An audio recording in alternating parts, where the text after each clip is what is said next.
Hi hello ನಮಸ್ಕಾರ. ಎಲ್ಲ ಹೇಗಿದ್ದೀರಾ? ಎಲ್ಲ ಚೆನ್ನಾಗಿದ್ದೀರಾ ಅಂತ ಭಾವಿಸ್ತೀನಿ.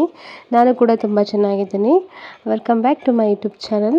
ತುಂಬ ಚೆನ್ನಾಗಿ ಸಪೋರ್ಟ್ ಮಾಡ್ತಾಯಿದ್ರೆ ಹಿಂಗೆ ಸಪೋರ್ಟ್ ಮಾಡಿ. ಇವತ್ತು ಒಂದು ಹಾಡು ಹೇಳಿದ್ದೀನಿ. ಈ ಹಾಡು ಅಮ್ಮನಿಗೆ ಸಂಬಂಧಪಟ್ಟಿದ್ದು. ಈ ಹಾಡನ್ನು ಫುಲ್ಲು ಕೇಳಿ ಲೈಕು ಕಮೆಂಟು ಹೈಪು ಮಾಡೋದನ್ನು ಮರಿಬೇಡಿ. ಹಾಗೆ ಹೇಗೆ ಹಾಡು ಹೇಳಿದ್ದೀನಿ ಅಂತಲೂ ಕೂಡ ಕಮೆಂಟ್ ಮಾಡಿ. ಈಗ ಹಾಡನ್ನ ಕೇಳ್ಕೊಂಡು ಬನ್ನಿ. ಕಣ್ಣಿಗೆ ಕಾಣುವ ದೇವರು ಎಂದರೆ ಅಮ್ಮನು ತಾನೇ. ಕಣ್ಣಿಗೆ ಕಾಣುವ ದೇವರು ಎಂದರೆ ಅಮ್ಮನು ತಾನೇ. ಅಮ್ಮ ಅಮ್ಮ ಅಮ್ಮ ನನ್ನಮ್ಮ. ಕಣ್ಣಿಗೆ ಕಾಣುವ ದೇವರು ಎಂದರೆ ಅಮ್ಮನು ತಾನೇ. ಅಮ್ಮನು ತಾನೇ ಅಮ್ಮನು ತಾನೇ. ದೇವತೆಯಂತೆ ಭೂಮಿಗೆ ಬಂದಳು, ಪ್ರೇಮದ ಸಿರಿಯ ನನಗಾಗಿ ತಂದಳು.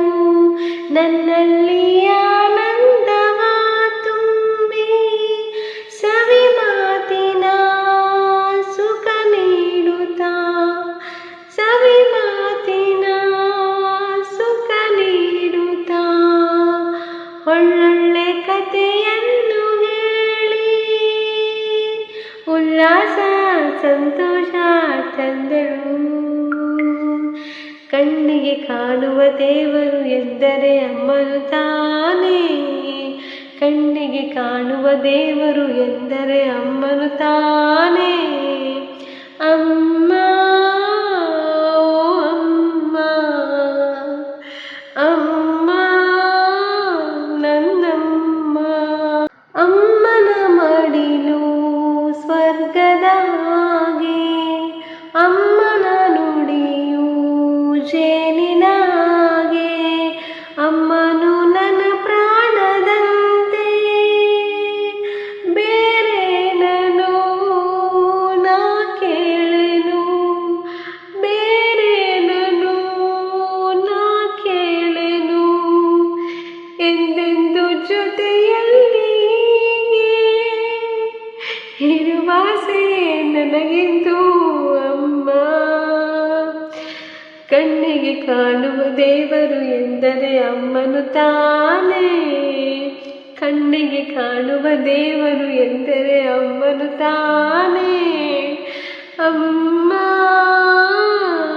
ಅಮ್ಮ ಅಮ್ಮ ನನ್ನಮ್ಮ. ಕಣ್ಣಿಗೆ ಕಾಣುವ ದೇವರು ಎಂದರೆ ಅಮ್ಮನು ತಾನೇ. ಅಮ್ಮನು ತಾನೇ ಅಮ್ಮನು ತಾನೇ. ಹಾಡನ್ನ ಕೇಳಿದ್ರಿ ಅಲ್ವಾ? ಹೆಂಗಿತ್ತು ಅಂತ ಕಮೆಂಟ್ ಮಾಡೋದನ್ನು ಮರಿಬೇಡಿ. ತಾಯಿಗೆ ಸಂಬಂಧಪಟ್ಟಿರೋ ಹಾಡು ಸ್ವಲ್ಪ ದುಃಖದಲ್ಲಿ ಹೇಳಿರ್ತೀನಿ, ಅದಕ್ಕೆ ಬೇಜಾರು ಮಾಡ್ಕೋಬೇಡಿ. ಹಾಡು ಹೆಂಗಿತ್ತು ಅಂತ ಕಮೆಂಟ್ ಮಾಡಿ, ಜೊತೆಗೆ ಲೈಕು ಕಮೆಂಟು ಹೈಪು ಕೂಡ ಮಾಡಿ. ನನ್ನ ವಾಯ್ಸ್ ಇಷ್ಟ ಆಗಿದರೆ ನೆಕ್ಸ್ಟ್ ಯಾವ ಹಾಡು ಹೇಳಲಿ ಅಂತ ಕೂಡ ಕಮೆಂಟ್ ಮಾಡಿದ್ರೆ ನಾನು ಮುಂದಿನ ದಿನಗಳಲ್ಲಿ ಆ ಹಾಡನ್ನು ಹಾಡಿ ಪೋಸ್ಟ್ ಮಾಡ್ತೀನಿ ಅಂತ ಹೇಳ್ತಾ ಇವತ್ತಿನ ವಿಡಿಯೋನ ಇಲ್ಲೇ ಎಂಡ್ ಮಾಡ್ತೀನಿ. ಯಾರೆಲ್ಲ ಫುಲ್ಲು ವಿಡಿಯೋ ನೋಡಿದರೆ ಎಲ್ಲರಿಗೂ ನನ್ನ ತುಂಬ ಹೃದಯದ ಧನ್ಯವಾದಗಳು. ಮತ್ತೆ ಮುಂದಿನ ವಿಡಿಯೋದಲ್ಲಿ ಮತ್ತೆ ಸಿಗ್ತೀನಿ ಅಂತ ಹೇಳ್ತಾ thank you for watching. Bye bye.